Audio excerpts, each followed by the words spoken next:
नमस्कार. जनगणना 2027च्या पहिल्या टप्प्याला संपूर्ण देशामध्ये सुरुवात होत आहे आणि भारताचं शक्ती केंद्र असलेला महाराष्ट्र पुन्हा एकदा महत्त्वाच्या राष्ट्रीय मोहिमेत पुढाकार घेत आहे. मला हे जाहीर करताना आनंद होत आहे की राज्यातील जनतेसाठी स्वगणना वेब पोर्टल 1 ते 15 मे 2026 पर्यंत अधिकृतपणे उपलब्ध असेल. महाराष्ट्रातील प्रत्येक कुटुंबाला या विशेष डिजिटल उपक्रमाचा भाग होण्याची संधी आहे. यामध्ये आपण सर्वांनी सहभागी व्हावं असं मी आपल्या सर्वांना आवाहन करते.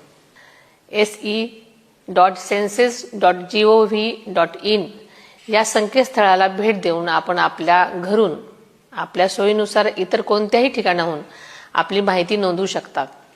लक्षात ठेवा, जनगणना ही केवळ एक मोजणी नसून ती आपल्यासाठी उत्तम शाळा, दवाखाने, रस्ते आणि कल्याणकारी योजनांची अंमलबजावणी सुनिश्चित करते. प्रत्येक व्यक्तीला आणि प्रत्येक कुटुंबाला प्रगतीचा योग्य वाटा मिळावा यासाठी आपण योग्य माहिती भरणं व आपला सक्रिय सहभाग नोंदवणं गरजेचं आहे. ज्या व्यक्तींना ही प्रक्रिया ऑनलाईन पूर्ण करणं शक्य नाही त्यांनी काळजी करण्याचं काहीच कारण नाही. जनगणना प्रगणक 16 मे ते 14 जून 2026 या 30 दिवसांच्या कालावधीत तुमच्या घरी भेट देतील. आपल्या घरी येणाऱ्या जनगणना प्रगणकाचे आपण पारंपरिक महाराष्ट्रीय आदरातिथ्याने स्वागत करावं आणि त्यांना त्यांचं कर्तव्य पूर्ण करण्यास सहकार्य करावं अशी मी आपल्या सर्वांना विनंती करते. आपण दिलेली प्रत्येक माहिती अत्यंत गोपनीय असून ती कायद्याने सुरक्षित आहे. तिचा वापर केवळ आपल्याच राज्याच्या नियोजनासाठी आणि विकासासाठीच केला जाईल.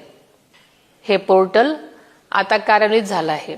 चला, राष्ट्रीय मोहिमेत आपली एकजुटता सिद्ध करूयात. आज दिलेली काही मिनिटं महाराष्ट्राची पुढील 10 वर्षाची प्रगती सुरक्षित करतील. आपली जनगणना, आपला विकास. जय हिंद, जय महाराष्ट्र.